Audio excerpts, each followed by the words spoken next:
On va ouvrir avec un mot de prière, puis ensuite on va aller dans l'exposé de sa parole. Et au fur et à mesure qu'on va avancer, s'il y a quelque chose que vous n'êtes pas d'accord, vous avez compris autrement, une meilleure explication ou une autre version, sentez-vous libre, vous levez la main et on va vous considérer pour essayer d'éclaircir la chose. Alors, on baisse la tête, ferme les yeux, s'il vous plaît. Merci, bien-aimés sauveurs, d'être ensemble. Merci pour ceux et celles qui ont pu venir. Prions pour ceux et celles qui auraient aimé venir, qui n'ont pas pu. Prier à la maison ou autres, et ceux qui auraient pu, qui ne sont pas, qu'avec le temps, qu'ils puissent se joindre à nous. C'est un privilège, une joie et un grand honneur de pouvoir nous sonder ta parole, éclaircir nos yeux, nos cœurs, notre entendement. Illumine les yeux de notre cœur, que nous puissions comprendre le mieux possible et vraiment être affermis selon les Saintes Écritures.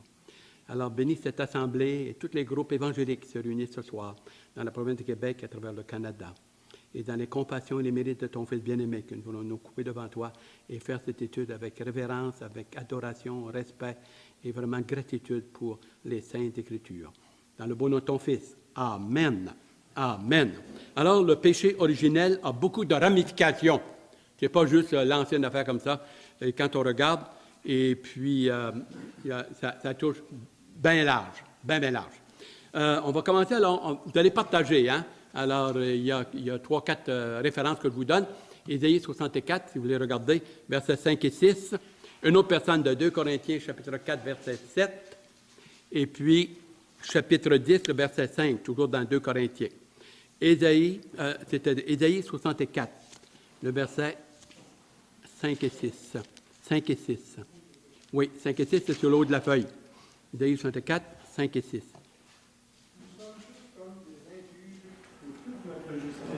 Comme un vêtement souillé.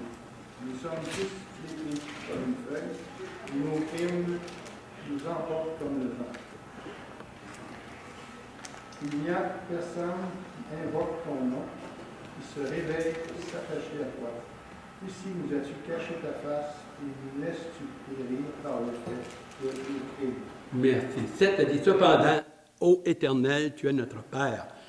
Nous sommes l'argile et c'est toi qui nous as formés. Nous sommes tous l'ouvrage de tes mains. C'est plus un peu pour arrondir. Avec la question d'argile, on regarde, on a la même référence dans 2 Corinthiens, chapitre 4, le verset 7. 2 Corinthiens particulièrement. C'était des lettres, c'était la deuxième lettre. Il y en a une troisième, mais qui a été égarée. 2 Corinthiens, chapitre 4, c'est le Nouveau Testament, le verset 7.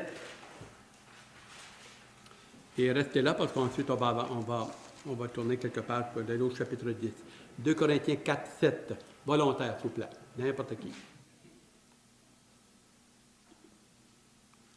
Nous portons ce trésor dans des vases de terre afin que cette grande puissance soit attribuée à Dieu et non pas à nous.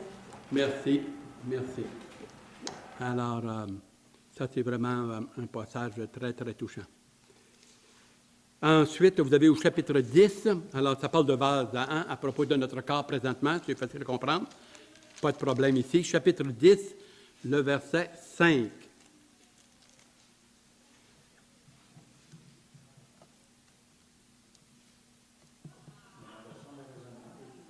s'élève contre la connaissance de Dieu, et nous amenons toute notre pensée captive à l'obéissance de Christ. Merci. Alors, notre pensée captive à l'obéissance de Christ. C'est un petit résumé qu'au début, là, vous avez là, jusqu'à I. Là. Alors, je vais vous le lire avec quelques petits détails. Et même là-dessus, s'il y a une chose qui n'est pas claire ou que vous n'êtes pas d'accord ou vous avez compris autrement ou mieux, soulignez-le, levez la main et on aimerait vous entendre. Il y avait un pasteur anglican, lorsqu'il baptise les petits bébés, là, comme dans l'Église catholique, et puis un petit bébé de quelques semaines, il l'a pris, puis il l'a présenté à l'Assemblée, puis il dit « Un nouveau pécheur est né dans ce monde ». Genre ironie, là, pour faire son smatterlek, là, et tout cet aspect-là. Est-ce que c'est vrai? Bonne question. Bonne question. Deuxièmement, B, l'être humain a été créé et formé à l'image de Dieu. Ça, c'est dans Genèse, vous connaissez le passage. Genèse, chapitre 2. Déjà, dans le chapitre 1, le verset 27, Dieu avait dit « Faisons l'homme à notre image, notre ressemblance. L'homme et la femme, il les créa homme et femme, mâle et femelle, pour être plus précis, mâle et femelle. Ainsi, l'être humain a été créé et formé à l'image de Dieu. Même après sa chute, il a gardé plusieurs choses de cette image. Nous l'avions expliqué dans le passé, alors on ne peut pas tout répéter, mais peut-être vous voulez soulever un point. C'est juste pour nous rafraîchir la mémoire. Martin Luther a dit ceci. Ça, c'est un réformateur en 1535. Les sauvés, ce sont des pécheurs saints. S-A-I-N-T. Ça ne veut pas dire parce qu'on est sauvé qu'on est sans péché, qu'on n'a plus de péché en nous-mêmes, dans notre corps. On garde toujours notre nature humaine, faillible, imparfaite, et par le fait même, tôt ou tard, alors qu'on grandisse, on n'atteint pas la sainteté vraiment de Dieu. Et pour que Dieu ait communion avec sa famille, puis son royaume, ses enfants, il faut être au même niveau. Alors, il a fallu que Jésus-Christ vienne sur la croix, il nous pardonne, et qu'à partir de là, il dit, vous pouvez vous déclarer enfants de Dieu, lesquels sont nés non selon la chair, ou selon l'homme, ou selon la volonté de l'homme, mais selon le plan ou la volonté de Dieu. De Dieu. S'il y en a qui prennent des références, je vous le donnerai. Il y a un beau passage qui va avec ça, qui voulait prendre comme parallèle dans Jean chapitre 1, le verset 12 et 13. Mais à tous ceux qui l'ont reçu, ceux-là seulement, il leur a donné le pouvoir de devenir enfants de Dieu. Vous avez avec ça dans Jacques chapitre 1, le verset 18. Je vous le donne, je ne sais pas si on a le temps de regarder, mais je vous le mentionne. Luther a dit, alors, les chrétiens, maintenant les sauvés, sont des pécheurs saints. Notre position en Christ, Éphésiens chapitre 2, le verset 1 à 3, vous pouvez juste le marquer sur le bord de votre feuille. 1 à 3, on voit alors, la nature pécheresse, pécheur est vraiment aveuglé et sous la domination du malin. Par contre, versets 4, 5 et 6, notre position maintenant en Christ, on est déjà, Dieu nous voit assis avec son Fils, glorifié, sanctifié, mon ami, de toute beauté. Ça, c'est notre position. Mais notre état, présentement, on est encore des pécheurs. Des pécheurs pardonnés. Pardonnés.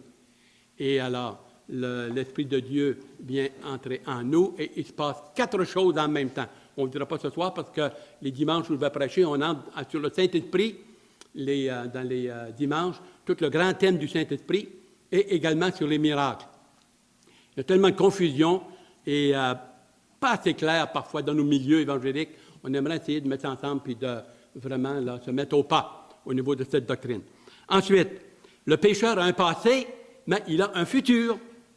Il a un futur. Quelqu'un qui meurt, qui n'est pas pardonné, qui n'est pas né de nouveau, converti, sorte de passage, repentir, et il est sans espoir. Il est sans espoir. Et ce qui l'attend, c'est assez grave, merci.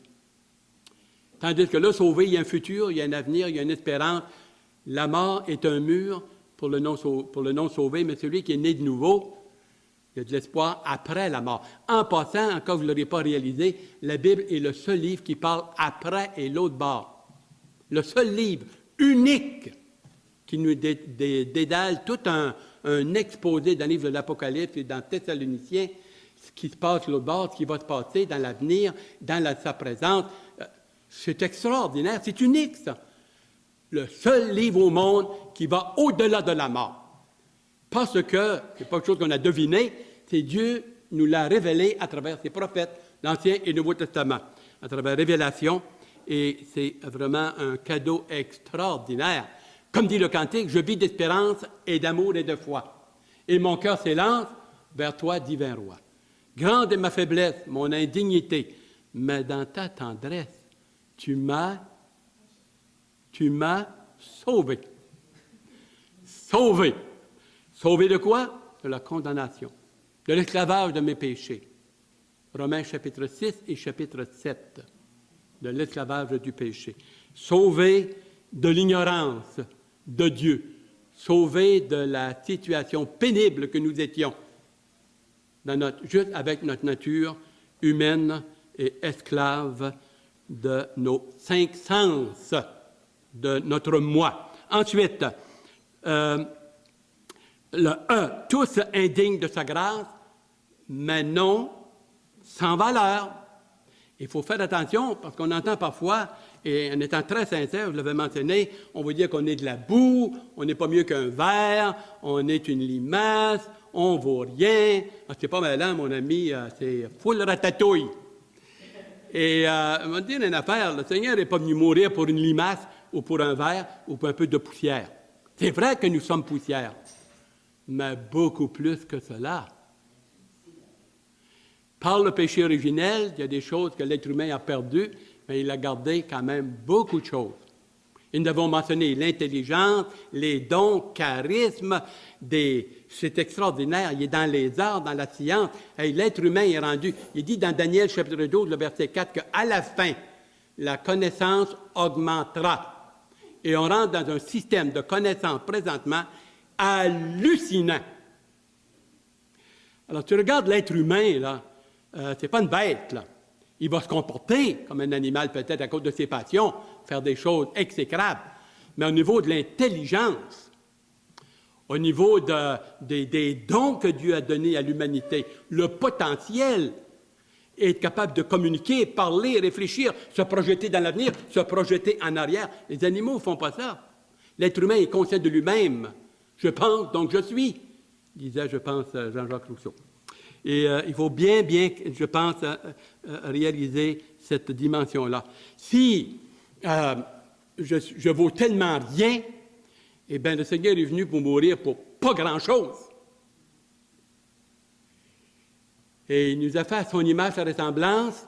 On est séparés de Dieu et il veut nous récupérer parce que son image est en nous, là. Alors, pourquoi que Dieu nous sauve? C'est pas juste pour nous. Il y a son image est imprégnée en nous. Et ça a de la valeur extrêmement. Au point que le Fils de Dieu s'est incarné pour venir pour rétablir la communion avec Dieu le Père. Prenez des notes, et dans 2 Corinthiens 5, le verset 18 à 21. Dieu était en Christ réconciliant le monde avec lui-même. Le verset 21. Ensuite, l'homme et la femme, chef-d'œuvre de la création. Genèse 1 et 2. Mais séparés de la sainteté de Dieu, mais non de son amour. Jean 3,16. En passant, pour ceux qui ont plus avancé, Jean 3,16 ne te montre pas comment être sauvé. C'est Jean 3,15 qui nous l'a dit. Christ, alors, un peu comme Moïse éleva le serpent dans le désert, ainsi, il faut que le Fils soit, alors, sur le bois, afin que quiconque croit en lui soit sauvé. Car, là, ça l'explique. Mais Jean chapitre 3, le verset 15, c'est là le clou, là, le punch, qu'on peut dire du salut. Et Jean 3,16 explique le pourquoi. Parce que Dieu nous a tellement aimé qu'il a donné son Fils unique. Bon, on continue. Ensuite, regardez bien, l'homme et la femme, le chef-d'œuvre de la création, mais séparés de la sainteté de Dieu, mais non de son amour. Et dans Genèse 4, le Seigneur a continué. Dieu a continué à parler à Adam et Ève, à Caïn, et puis à Lémec, et puis toutes ces choses-là. C'est quand même fantastique. Et ils étaient des grands pécheurs, des idolâtres. L'amour était là, mais la sainteté et la connexion de la vie séparées. Dieu les a chassés du jardin, Adam et Ève, Genèse chapitre 3, le verset 22 et 23, ceux qui prennent des notes. Ensuite, Saint-Exupéry a dit ceci, « Les deux extrêmes me touchent. » Quand regardez l'être humain, c'est regarder l'affaire, c'est vrai que dans l'être humain, il y a les deux extrêmes. Le cœur généreux, il va faire des dons, il va même se jeter à l'eau, sauver des gens pour lui, il va se noyer. Il y a un grand-père là, qui s'est noyé là, dans le temps des fêtes pour sauver son petit-fils. Il va donner sa vie, et l'être humain là, fait des choses exemplaires et extraordinaires. Je ne veux pas le louer, le mettre sur un podium, mais ce sont les faits. Par contre, il y a l'autre côté. L'autre côté, celui-ci. Les deux extrêmes me touchent. Combien grandes sont les facultés et les dons de l'être humain? Pourtant, la Bible dit que nous sommes un vase de terre. Un vase de terre, nous l'avons lu tout à l'heure. Regardez dans 1 Jean chapitre 3, le verset 2. 1 Jean chapitre 3, le verset 2, un volontaire. Et au fur et à mesure qu'on s'en vient, si vous avez des questions, vous lèverez la main ou d'un point que vous aimeriez apporter, cela va nous faire plaisir. 1 Jean chapitre 3, le verset 2. Et le passage, je vais vous le dire pendant que vous le cherchez, c'est que nous sommes enfants de Dieu, mais est-ce que nous sommes là réellement, disons, à la lumière de Dieu et en autant que Dieu est concerné, puis c'est réglé pour l'éternité, ça n'apparaît pas encore dans notre corps humain, mais on est en devenir lorsque le Seigneur va venir nous chercher puis nous enlever avec lui à la résurrection, à l'enlèvement. 1 Jean, chapitre 3, le verset 2. Quelqu'un veut le lire, s'il vous plaît? Mes chers amis, dès à présent, nous sommes enfants de Dieu, et ce que nous serons un jour n'a pas encore été rendu manifeste. Nous savons que lorsque le Christ paraîtra, nous serons semblables à lui, car nous le verrons tel qu'il est. Merci. Acte chapitre 1, le verset 11, les apôtres regardaient le Seigneur alors qu'il a commencé la lévitation à monter, des gaze le monter. Ah, il était époustouflé. Et puis 2 anges ont dit, de la même manière que vous le voyez, il va revenir sur des nuages. Et dans Thessaloniciens, vous avez la même référence. 1 Thessaloniciens, vous pouvez le marquer, chapitre 4, le verset 15 et 16 et 17 même. OK.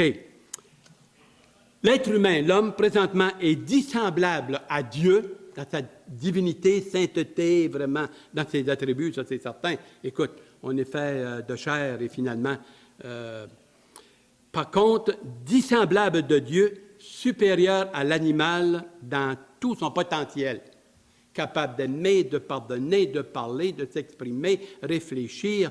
C'est l'être humain que Dieu a créé et formé. La Bible dit qu'il a été formé de la poussière du sol ou de la poussière.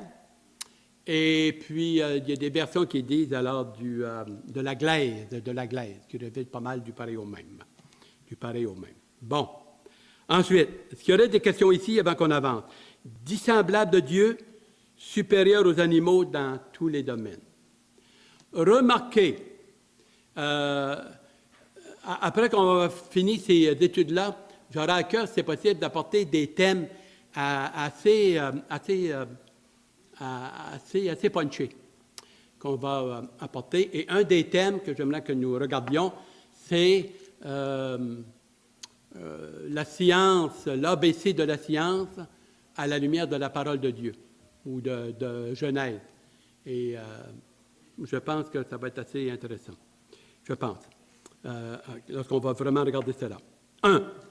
Le péché originel est la perversion de la véritable nature humaine. La perversion. Satan, alors, est entré dans le serpent et il a parlé, et ils ont cru au mensonge de Satan plutôt qu'à la parole de Dieu. Et ça, c'est un sacrilège, ça, c'est une insulte, et Dieu ne laisse pas ça impuni. Regardez bien. La perversion de la véritable nature humaine. En anthropologie, l'anthropologie biblique, anthropos veut dire homme, une étude de l'homme, hein? L'homme, l'être humain, l'anthropos. L'anthropologie, l'être ou l'étude, la science de l'homme en soi. On ne parle pas de sauver ou perdu, juste l'homme, point. Anthropologie, mais biblique, si on peut dire, avec une dimension biblique. L'anthropologie biblique, côté moral et doctrinal. Côté moral et doctrinal. L'image de Dieu. Bon. Si vous voulez, on va regarder dans Genèse 1,27, on vous l'a dit, dans Genèse 9,6 et dans, ici nous avons dans le livre des, Genèse, dans le psaume 8, versets 5 à 6. Et vous avez Acte 17, verset 21. Fait, commençons par Genèse 9,6 et psaume 8, 5 à 6. Dans l'Ancien Testament, des volontaires. Oui. Si quelqu'un verse le sang de l'homme par l'homme, son sang sera versé, car Dieu a fait l'homme à son image. Car Dieu a fait l'homme à son image. Après la chute, hein, remarquez bien, après la chute, après le déluge, Dieu recommence à neuf avec un homme, Noé, et puis avec sa famille, et Dieu redonne et fait des alliances. Un des signes de l'alliance, Dieu a dit, je mettrai dans la nuit l'arc-en-ciel. Quand vous le verrez, rappelez-vous, ding, ding, ding, rappelez-vous. Il a fait une alliance avec l'humanité, que je ne ferai plus périr l'humanité par le déluge. Par le déluge. Parce que l'homme est fait à l'image de Dieu. À l'image de Dieu.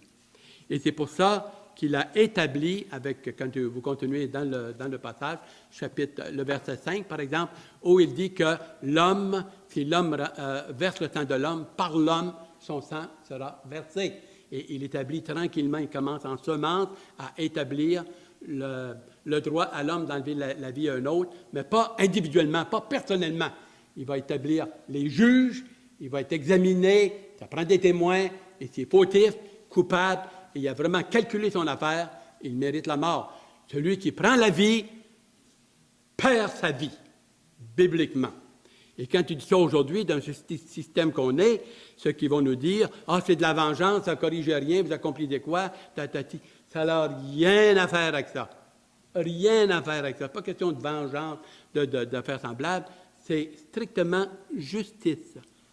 Œil pour œil, dent pour dent, vie pour vie, disait Dieu. Vous savez, l'être humain se pense plus intelligent que Dieu.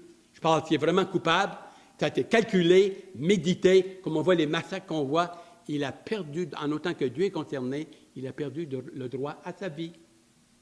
Chaque personne qui a le principe de vie qui est en vie a ce droit-là accordé par Dieu, et ce n'est pas à nous, à un autre être humain, de lui enlever. En plus de cela, ça nous coûte une fortune. L'homme se pense bien fin, l'homme non régénéré, non biblique, il se pense très fin, mais on va vous dire une affaire, ça coûte très, très cher, puis il n'est pas vraiment dans les cordes, il n'est pas vraiment dans c'est pas une justice, c'est une injustice.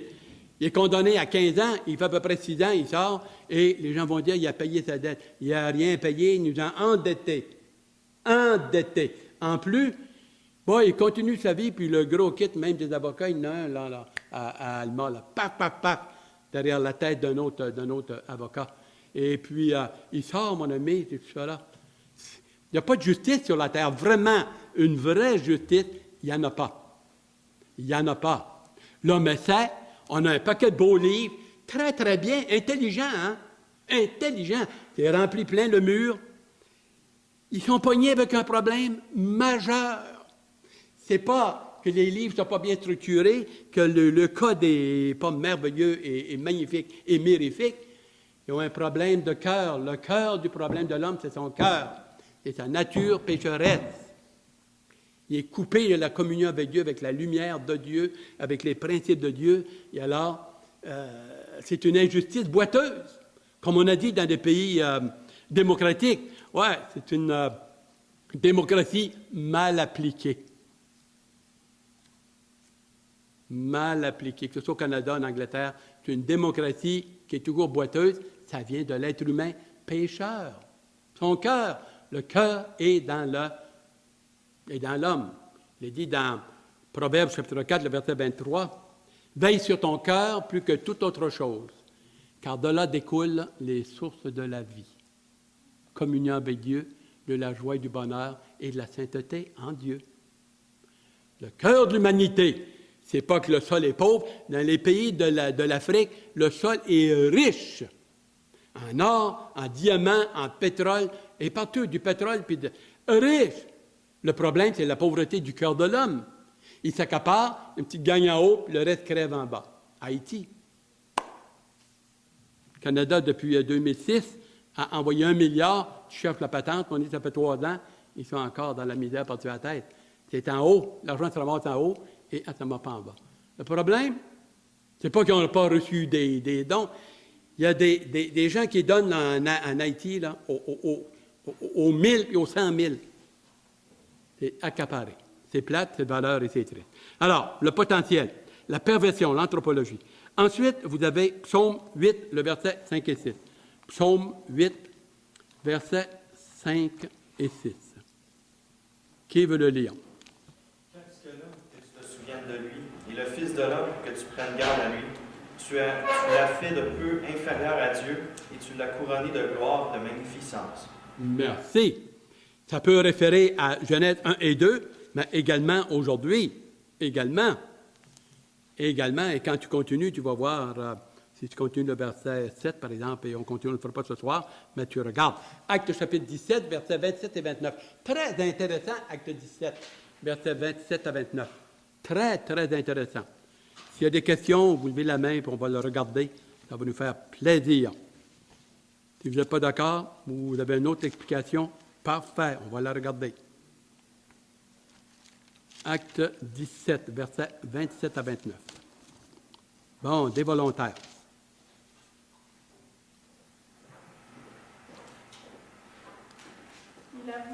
cherchassent le Seigneur et qu'ils s'efforçassent de le trouver en tâtonnant, bien qu'il ne soit pas loin de chacun de nous, car en lui nous avons la vie, le mouvement et l'air. C'est ce qu'ont dit aussi quelques-uns de vos poètes. De lui nous sommes la race. Ainsi donc, étant la race de Dieu, nous ne devons pas croire que la divinité soit semblable à de l'or, à de l'argent ou à de la pierre sculptée par l'art et l'industrie de l'homme. Merci. Est-ce qu'il y aurait des questions ici? La race de Dieu, ça peut être une référence à Adam, qui est appelé le fils de Dieu. Adam est appelé fils de Dieu.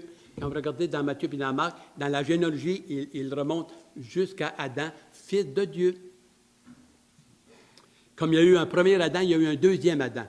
Et le Seigneur a commencé, pas après le chapitre 3, entre chapitre 2 et chapitre 3. C'est ça qui est appelé le deuxième Adam.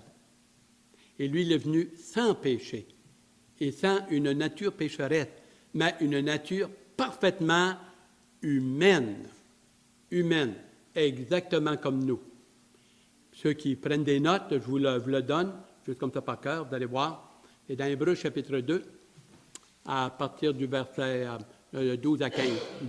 Hébreux chapitre 2, verset même 15 à 17. En tout point, il fut un homme exactement comme nous, dit la Bible, en tout point.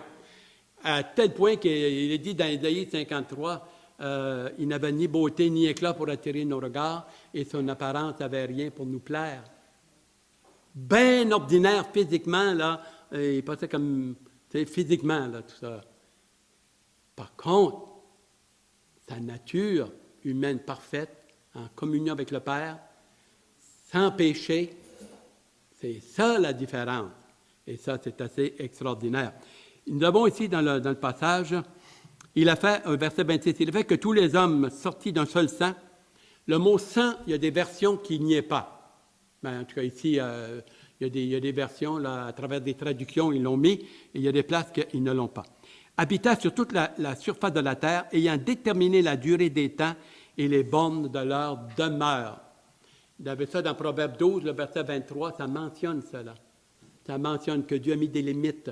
D'ailleurs, vous avez dans les psaumes, Dieu a mis des limites à la mer pour pas qu'elle dépasse c'est orchestré, c'est organisé. C'est assez fantastique. Avant même que Dieu pose un acte de création, tout avait été conçu, si on peut dire, dans sa tête, dans son cœur, d'avance, parce que Dieu est en dehors du temps. Tu es en dehors du temps, alors tu ne peux pas reculer assez loin en avant ou assez loin l'autre bord. Tu es d'un autre monde, tu es d'une autre dimension. Dieu habite au-dessus de sa création, il l'a dit dans les livres des Proverbes. Il habite au-dessus de sa création. Et tout cela, il a établi des règles, des principes et des lois intelligentes.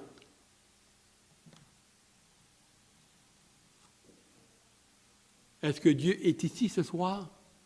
Oui. Est-ce qu'il est dans ce bois-là, ici?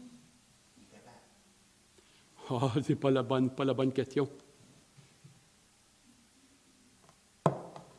Ce qui est dans ce micro-là, c'est du métal, ça. Il y a une bonne réponse. Il y a une bonne réponse. On ne le donnera pas ce soir. On va le regarder quand on va vraiment creuser. On va le regarder, vous allez voir une très bonne réponse. Et ça va nous faire du bien. Faire du bien, vraiment regarder les choses en face. Vous êtes honnêtes, vous êtes des enfants de Dieu, enfants de lumière, on a la bonne parole. Quand tu as la vérité, tu n'as pas peur du mensonge. Quand tu es dans la vérité, tu n'as pas peur d'être éprouvé, testé. Quand tu as la vérité, tu n'as pas peur de l'erreur.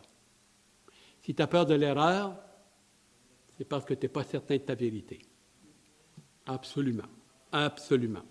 Ensuite, 2 Pierre chapitre 1, le verset 4. Oh, c'est intéressant ça. 2 Pierre chapitre 1, le verset 4. 2 Pierre chapitre 1, le verset 4. Un volontaire. Lequel nous assure de sa part la plus grande et plus précieuse promesse, afin que par elle nous devenions participants de la nature divine, en fuyant la corruption qui existe dans le monde par la convoitise. Merci. Participants de sa nature divine. qu'on participe à la nature divine présentement? Oui. Y aurait-il un passage, une illustration, quelque chose que tu pourrais, soit toi ou d'autres, là, je ne veux pas juste Jean-Marc te viser. Le temple du Saint-Esprit, par ça. Le salut du Saint-Esprit. Oui, salut du Saint-Esprit.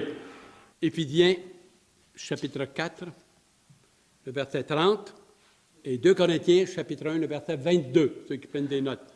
2 Corinthiens, chapitre 1, le verset 22. Ensuite, il est dit que nous devenons enfants de Dieu. Hein, dans Jean, chapitre 1, le verset 12. Si vous tournez avec moi dans Jacques, chapitre 1, le verset 18. Jacques, le livre de Jacques, chapitre 1, le verset 18. Très, très intéressant. Jacques, chapitre 1, verset 18. Il nous a engendrés. Le Père nous a engendrés. Il nous a engendrés. Il parle du Père. Le verset, par exemple, 17. Toute grâce excellente et tout don parfait descend d'en haut du Père des Lumières, chez lequel il n'y a ni changement, ni ombre de variation.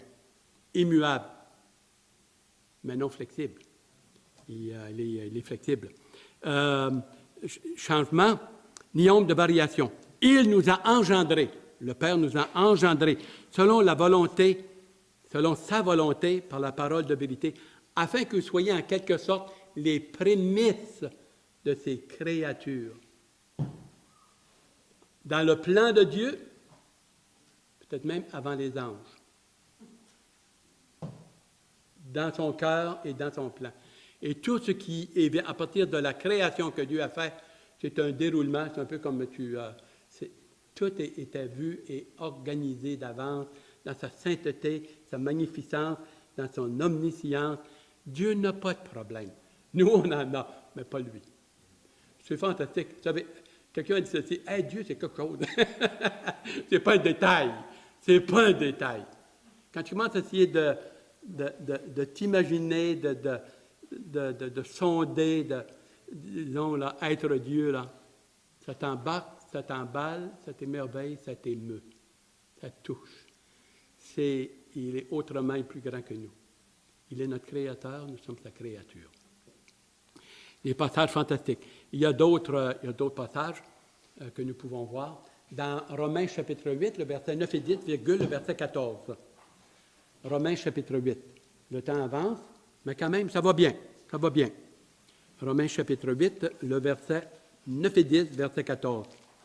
L'Esprit de Dieu, celui qui n'a pas le Saint-Esprit ne lui appartient pas. Il y a beaucoup, beaucoup de passages. Qui veut lire ces références? Romains 8, versets 9 et 10, verset 14. Pour vous, vous ne vivez pas selon la chair, mais selon l'Esprit, si du moins l'Esprit de Dieu habite en vous. Si quelqu'un n'a pas l'Esprit de Christ, il ne lui appartient pas. Et si Christ est en vous, le corps, il est vrai, est mort à cause du péché, et l'Esprit est vie à cause de la justice. Verset 14. Oui. Car tous ceux qui sont conduits par l'Esprit de Dieu sont fils de Dieu. Sont fils de Dieu, déjà par anticipation, c'est quand même fort. C'est quand même... Je pense qu'on ne réalise pas beaucoup qui nous sommes. Hein? Entre toi et moi, là. On ne réalise pas beaucoup, hein? On a juste le voile est un petit peu, là, puis déjà, ça nous réjouit, puis on est encouragé, puis je parlais avec quelqu'un, là, aujourd'hui, puis il disait, là, cet homme-là, là, il disait, écoute, moi, là, je suis heureux dans la vie, ça n'a pas de bon sens. Peut-être que je suis un petit peu ma boule, je ne sais pas trop, là. Je suis heureux dans le Seigneur, heureux dans la parole, heureux de la vie, de voir toute la création alentour, de vous voir, de vous rencontrer, la famille de Dieu. On fait partie du royaume de Dieu, de cette famille de Dieu appelée le royaume de Dieu. Vraiment, sa famille et tout. Et c'est quand même fantastique. Déjà, la Bible dit, là, il y a une version qui dit, et plusieurs, dans Jean 1, le verset 12, « Et il vous a donné l'autorité de vous déclarer enfants de Dieu, lesquels sont nés non selon la chair, ou selon la volonté de l'homme, ou selon l'esprit de l'homme, mais selon la volonté de Dieu. » La même chose comme dans Jacques 1, le verset 18. C'est quand même extraordinaire. Extraordinaire. Il a dit ici, je vous lis là, « Car tous ceux qu'il a connus d'avance, il les a prédestinés à être semblables à l'image de son Fils, afin que son Fils soit le premier-né parmi plusieurs frères. » Romains chapitre 8, le verset 29. Et ça continue.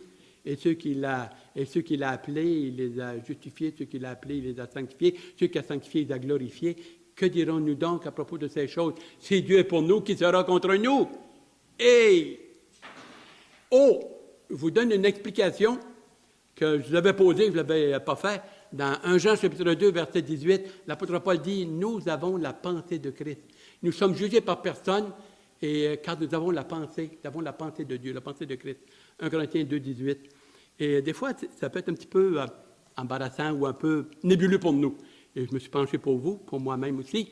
Et ce passage-là, quand tu le comprends, là, is right on. C'est ce que l'apôtre montre, c'est qu'il dit que le cœur de l'homme non sauvé, il est voilé, il n'est pas intéressé à la parole, il ne peut pas la comprendre, puis il n'est pas intéressé et tout. Mais il dit, nous avons la pensée de Christ et personne ne nous juge. Personne ne nous juge quand nous avons la pensée de Christ. Montrant que la révélation de Dieu. Quand tu as la parole de Dieu, les Saintes Écritures, qui va pouvoir s'opposer ou contester la parole de Dieu, la pensée de Dieu? Moralement, doctrinalement, à propos des choses éternelles, des choses à venir, des choses qui ont eu lieu, moralement, doctrinalement, éthique, tout est là. Tout est là. L'apôtre ne donne pas gloire, d'ailleurs, il le mentionne. Il dit, nous avons la sagesse de Dieu par inspiration. Alors, quand tu regardes les doctrines, les sectes ou quoi que ce soit, il n'y a pas de problème. Quand tu viens à la parole de Dieu, elle a les réponses. Et c'est pas, Paul avait un petit peu peur qu'on pense qu'il se glorifiait. Il dit non. Cette sagesse-là, ce discernement-là, ça ne vient pas de nous. C'est parce que Dieu nous l'a révélé. Et ça, là, personne ne peut nous accuser, nous trouver en tort, doctrinalement, parce que c'est basé, ça vient de Dieu, la parole de Dieu. Sola scriptura. L'écriture seulement. L'écriture seulement. S'il y a des questions ou quelque chose. Quand est-ce que Henri Blocher a dit? Le péché, cette définition, une inversion ambiguë des hiérarchies créées. Vous savez, une hiérarchie, il y a des hiérarchies créées telles entre le corps et l'âme. Il a défini, ce théologien-là, il est mort maintenant, 82 ans. Le péché a fait une désorganisation d'une complexité exquise de l'humanité avec tout son potentiel. Son potentiel. Mais livré à une désorganisation incontrôlable. Incontrôlable. Le péché est venu de l'extérieur, détail. Quand Dieu a créé l'homme et la femme, il les a créés en communion avec Dieu. Et il est dit dans Romains, par exemple, le chapitre 3, là, le verset 10 et 12 là, que nous avons lu, c'est un extrait de Psaume 53, le verset 1 à 4. Le péché n'était pas dans Adam et Ève, dans les 2 premiers chapitres. Il est venu de l'extérieur. C'est pourquoi le salut n'est pas dans l'homme, en nous. Il est venu de l'extérieur, du ciel, du Fils de Dieu. Du Fils de Dieu. Parfaitement homme, parfaitement Dieu. La Bible dit dans Philippiens qu'il s'est dépouillé de sa gloire divine temporairement pour être capable de venir dans son état de sainteté, de justice et d'obéissance parfaite et devenir l'agneau de Dieu qui ôte le péché du monde. Le péché du monde. Je me suis dit, pourquoi le péché du monde et non pas les péchés du monde? Très intéressant. Vous voulez te poser? Vous avez peut-être une réponse. Le péché du monde. Quand Dieu nous pardonne, en autant que Dieu est concerné, en nous pardonnant, cette question qu'on était séparés, lorsqu'on s'est humilié, qu'on a reconnu que son fils était mort pour moi, Jules Maillot, comme il y a 47-48 ans, là, un soir seul dans ma chambre et tout cela.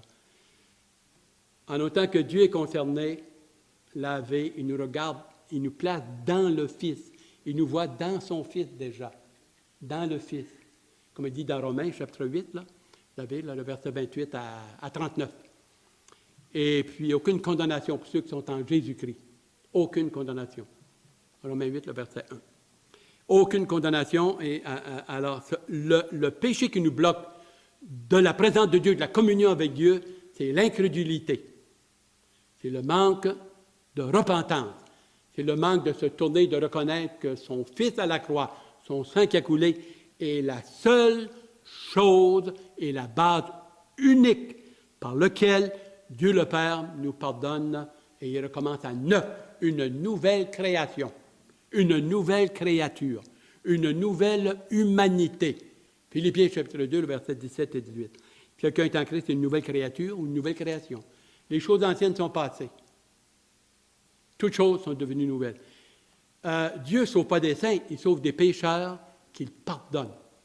Et ce pardon-là, le péché qui nous bloque, alors, c'est l'incrédulité. C'est de mettre notre confiance dans le moi, dans mes œuvres, dans une religion, au lieu de la mettre dans un sauveur seul et unique, son Fils à Golgotha. Sans effusion de sang, il n'y a pas de pardon de péché. Hébreux chapitre 9, le verset 22. Et ensuite, le verset 27, il est dit, comme il l'a réservé, on a un rendez-vous, hein, comme il l'a réservé aux hommes de mourir une seule fois. Après quoi? Ouf! Vient la mort, vient le jugement. Après quoi vient le jugement? Alors, il faut se préparer avant pour après. Un peu comme une clé que j'avais vue, je vous l'ai dit souvent. Je l'ai aimé à Saint-Pagnaiseux. Il y avait une clé, c'est un grand babillard, puis c'était une clé c'était marqué Chevrolet. Puis il y avait une clé, il disait acheter avant pour avoir une bonne voiture après. Il faut se convertir avant. Attendre à minuit moins 5 qui est tard pas mal. Ensuite, on continue. Le péché est venu de l'extérieur. Et le péché d'Adam et Ève, ça a été un péché d'incrédulité. Ça a été un mauvais choix. Ça a été de faire confiance à la voix de Satan plutôt qu'à la voix de Dieu, plutôt qu'à l'amour de Dieu. Jusqu'à chapitre 1 et 2, il reflétait la gloire de Dieu. Car tous son péché, ils sont privés de la gloire de Dieu. Romains, chapitre 3, le verset 23. Privés de la gloire de Dieu. Lorsqu'on se convertit, on commence. 2 Corinthiens, chapitre 3, le verset 18. 2 Corinthiens 3, 18. Voulez-vous tourner, s'il vous plaît? 2 Corinthiens 3, 18. C'est tellement beau passage, je veux vous le donner. 2 Corinthiens, chapitre 3, le verset 18. Je vous donne par cœur, mais je ne pense pas que je me trompe. Je pense que je suis... ma mémoire ne va pas trop me faire de faux. 2 Corinthiens, chapitre 3, le verset 18. C'est ça. Quelqu'un qui n'a pas lu peut-être ou qui veut participer. Nous tous, qui le visage découvert, contemplons comme dans un miroir la gloire du Seigneur, nous sommes transformés en la même image, de gloire en gloire, comme par le Seigneur, l'Esprit. Moi. Il y a bien d'autres passages. C'est quand même fantastique. Alors, ceux qui ne sont pas nés de nouveau, la gloire de Dieu, là, oublie ça, ils ont perdu cette sainteté, cette liberté d'aller jusque dans la présence de Dieu, comme dans Exode 19, où le souverain sacrificateur, une fois par année, allait dans le lieu très saint. Là, puis il tremblait comme une feuille avec des petits grelots. Là, puis le peuple était dehors, puis il tremblait comme une feuille. Hey, c'était... présent devant la sainteté de Dieu. Mais dans Hébreux 10, le verset 19 à 21, il dit maintenant, là, on a un libre accès dans la présence de Dieu même. Plus besoin de trouver un sacrificateur, des prêtres, puis des diacres, puis des padres ou un pasteur. Chacun de nous, aller dans la présence du fond de notre cœur, dans la prière, jusqu'à dans la présence de Dieu, notre Père. On est ses enfants, régénérés par le Saint-Esprit. Par le Saint-Esprit. C'est une pure merveille. Alors, vous voyez, pour qu'il y ait un salut, il a fallu qu'il y ait une perte avant. Par le fait qu'on était perdu, on l'avoue, et Dieu nous tend sa main et veut nous pardonner dans son amour, nous récupérer. Et ce qu'il fait avec la nature pécheresse, met ça en arrière, crucifié sur la croix, fini, capote, terminé. All capote, terminé. Dieu, là, c'est pas du patchage. Terminé. Il va nous donner un nouveau corps, une nouvelle création, une communion. Et déjà, on peut aller dans sa présence. Hébreux 10, versets 19 à 21. 19 à 21. C'est magnifique. Merci, Seigneur. Le problème de la transmission. Oh!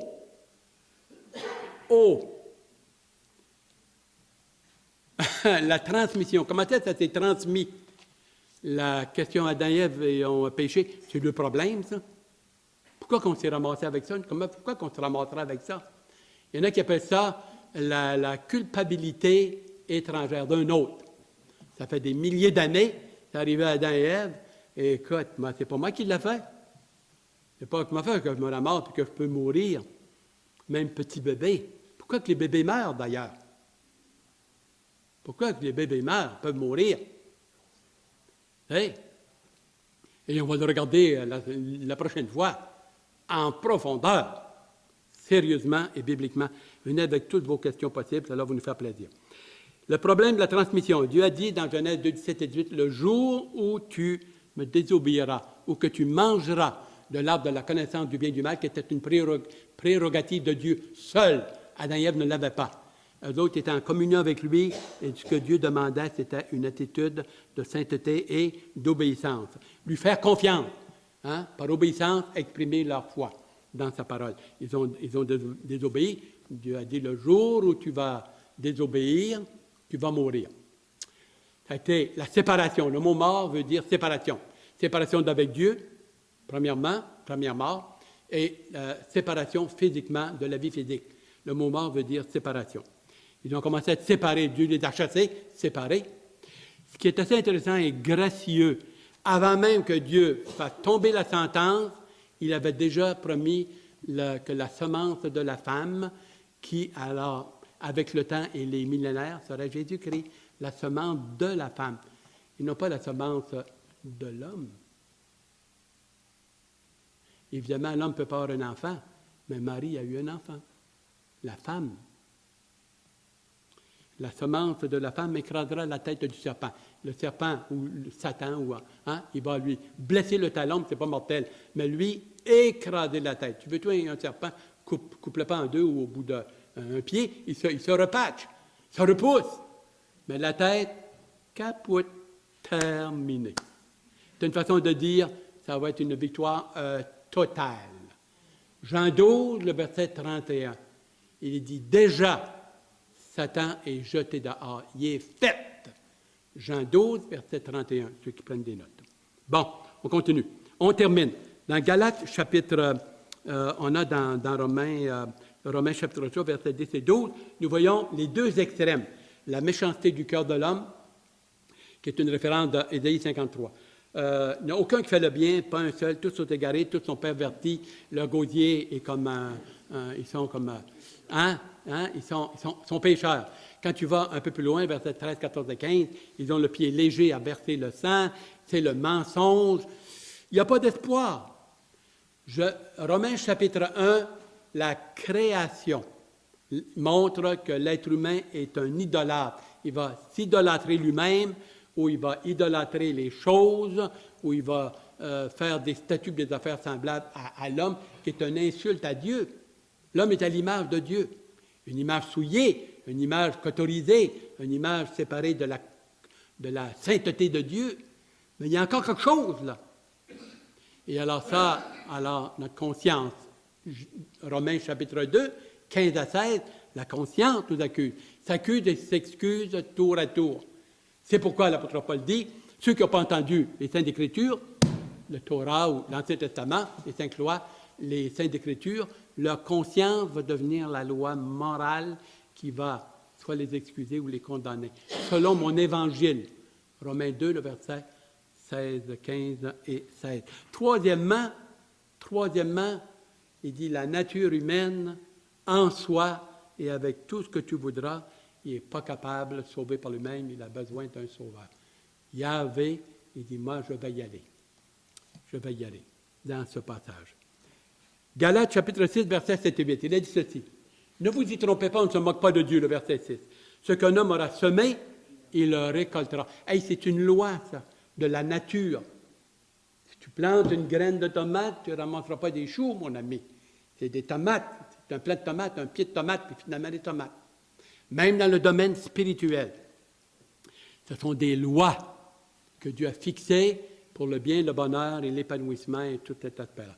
Ce qu'un homme aura semé, il va le récolter. Ici-bas ou là-bas, on ne s'en sauve pas. Le péché, il y a deux choses. Ou Dieu lui pardonne, tough luck, il va payer pour. Ici ou l'au-delà. Ou commencer un peu ici-bas, mais c'est pas ça qui te sauve. Ce qu'un homme a semé, il le moissonnera. Celui qui a semé pour la chair, pour son moi, son orgueil, son petit moi, et qui veut vivre que pour moi, et son moi devient son petit Dieu, Dieu le laisse aller. On est libre. Dieu ne nous force pas de se convertir. Il nous y invite. Il l'aime, il a cœur, il aime sa créature. Il veut nous avoir une belle famille de Dieu. Dieu a des plans extraordinaires qui s'en viennent pour l'éternité. Mais si on ne veut pas, et qu'on dit, moi, je veux avoir du bonheur ici, maintenant, tout de suite, qu'il se rende avec ses troupes, mon ami, il est sauté bien raide, et puis qu'il ferme son cœur, tu es own business. Et ce qui est étonnant, comment est-ce qu'il y en a que ça va bien? Il y en a que ça va bien, mon ami, beau, jeune, en santé et riche, mon ami, puis la vie est belle, puis et ça envoie par là, ça y va, full pin. Et même Dieu dit que dans sa providence, si vous faites une étude sur la providence de Dieu, ça va loin, c'est assez extraordinaire. Dieu fait pleuvoir la pluie, fait lever son soleil sur les bons et sur les méchants. Il fait verser la pluie, la nourriture sur les bons et sur les méchants. Pas de distinction, pas de préférence. Pareil, dans sa providence, dans son amour, un aspect de son amour. Mais Dieu nous tient redevables et responsables. Pourquoi? Parce qu'on est intelligent, rationnel, averti, une conscience, le Saint-Esprit, la parole, les gens qui meurent autour de nous. On a comme ça des témoignages où Dieu dit dans Amos, chapitre 8, le verset 12b, 12b, « Prépare-toi, ô Israël, à la rencontre de ton Dieu. » Pas juste à Israël, chacun de nous. Ça va loin le péché originel, hein? Ça va loin, hein? Chacun de nous. Et le verset 10 à 12, là, Dieu montre là, que, inspiré et une révélation, prophète Amos 8, 12, mais verset 10 et 11, qu'il y a une calamité qui s'en vient, un jugement terrible. C'est pour ça que le verset 12, ça dit « Prépare-toi, Israël, à la rencontre de ton Dieu. » Autant Dieu est amour, il n'est pas juste, il n'est pas bonasse, il est aussi Dieu est en colère contre l'humanité. Les deux en même temps. Dans sa sainteté, c'est une honte, c'est épouvantable. Et dans son amour, il nous aime. Jean 3, 16. Jean 3, 36, la colère de Dieu repose sur celui qui ne se convertit pas. Jean 3, 16, car Dieu a tant aimé le monde. Il nous laisse le choix. Il y a les deux. On est en vie. Attendons pas d'être mort. Nous sommes à un souffle de la vie, à un souffle de la mort. Et ça, c'est vrai. Ça, c'est vrai. Et on ne vous souhaite pas cela. Ça ne fait aucun doute. Avez-vous une question que vous aimeriez soulever, apporter, qui n'est pas claire, de pas d'accord? Il y a bien d'autres références, on vous en donnera, parce que le temps avance, on aimerait avoir un temps de prière. Il y a un point que vous aimeriez souligner, mais la prochaine étude, on va regarder très spécifiquement qu'est-ce qui arrive avec ceux qui sont dans la brousse, avec les petits pygmées, avec les enfants qui meurent, ceux qui n'ont pas entendu l'Évangile, avec tout cet aspect-là. On va le regarder très, très sérieusement avec des versets bibliques. Si vous pouvez en trouver, si vous n'avez, et on vous laissera parler. J'aimerais que vous puissiez parler. Je n'aime pas ça parler. Moi, j'agonise quand je parle. Ça n'a pas de bon sens. Il n'y a pas d'amène ici, non?